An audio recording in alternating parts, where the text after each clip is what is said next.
to fly, to soar to heights, shedding these bodies and doubts, leaving on the ground all seeming and guessing, fears and creeds and deeds, forgetting, just to be as it was in the beginning, world without end.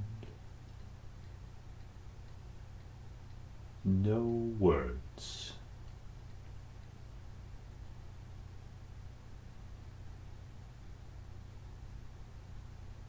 Thoughts lying in the grass. Our souls ascend. We,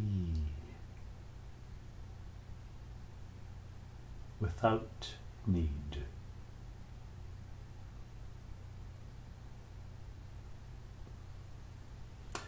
And back, descending, refreshed in an ordered way, ringing with wonder, filled with silence.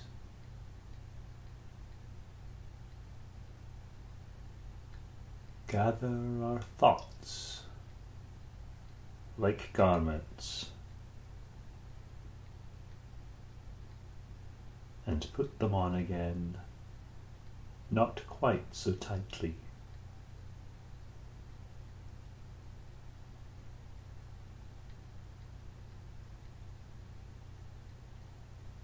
He tells of love's effect on the digestive system.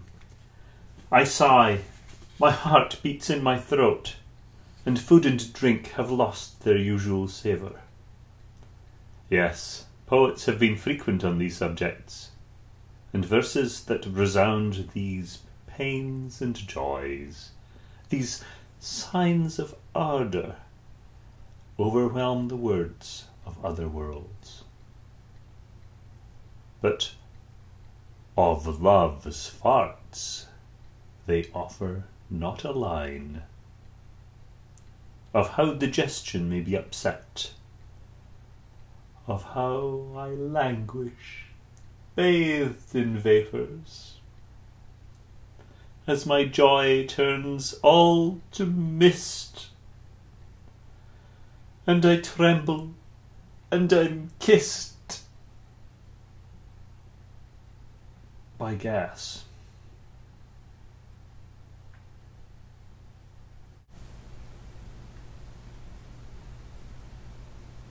Bladder, bladder, little bear, reminiscent of a chair, but quite fuzzy overall. I wouldn't sit on you at all. If I did, I'd get a bite, or at least I'd get a fright. But I'd get a bigger scare if I found you in my hair. Bladder, bladder, little bear, reminiscent of a chair.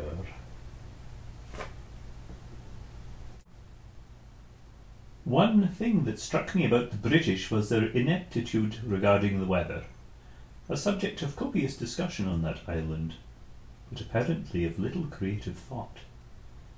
However, I had come to Canada to encounter beings of true unthinking heroism in the face of climate. Canada! In summer a haven of beer bags and sex goddesses, furiously enjoying the desperate idyll of that brief season. But winter, winter, the truly Canadian season, when one may observe skinny teenage girls in jeans and no socks, hanging outside 7-Elevens in -20 weather, striking poses like victorious workers in Chinese posters, while I hug myself through 3 layers of cloth, cramming my toque over my ears and walking as if I were continuously taking one great step for mankind. The toque, as locals here will demonstrate, should be worn well above the ears, and the scarf should be worn inside the jacket, which is, however, to be worn open. Which brings me to the steps leading up to the buildings in this part of the world. People have been slipping on icy steps since probably the previous interstadial, and yet it doesn't seem to occur to them to shelter steps adequately, or to subject them to intermittent heating, or perhaps to design them in such a way as preserve some portion of the natural friction coefficient, or even in such a manner as to facilitate swift cleaning of the same. Puzzling? Why would a species which has produced such prodigies as the condom and the toaster oven not come up with a solution to a problem which has plagued us since the Pleistocene? I think I have the answer. That part of the brain which has evolved specifically to solve such problems no longer functions in the adult humans, its neuronal pathways simply bypassed or overtaken by those of a neighbouring area, the bullshit cortex.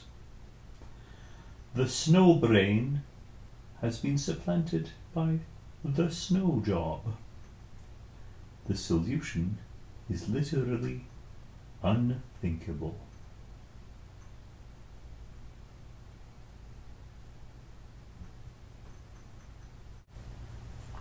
The artificial limb was at a science fair, and I had not yet grown sufficiently to fit it well within the scheme of life, nor learned to keep its horror out. It moved, a sudden grasp of rubber fingers, counterfeiting swift desire of absent, mutilated child. It moved, a mindless gasp as gas leaked from its fast contracting muscle. No, pneumatic piston, moved by shrugging where an arm might yet have grown.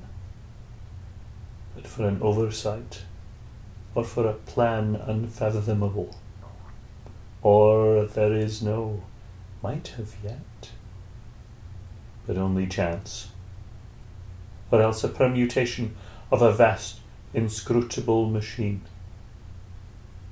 or else a joke, explained by death alone.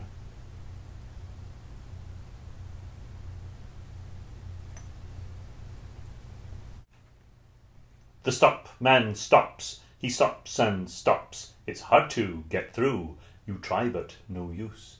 He doesn't want change. He wants to play games that he'll win by stopping. He's a brave man, sure. Change all you want, for I know that you'll stop. Waiting, I'll be waiting. I can wait a long time. Waiting, I'll be waiting.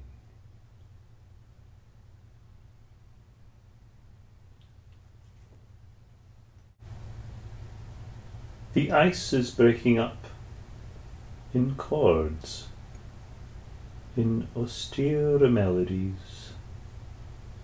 The river's vast and tiny orchestra, a symphony so broad. And then you speak, and wonder how the hockey game will turn out, and frown, and complain about the cold. And I feel loss, and try to grasp what only moments earlier the river told me.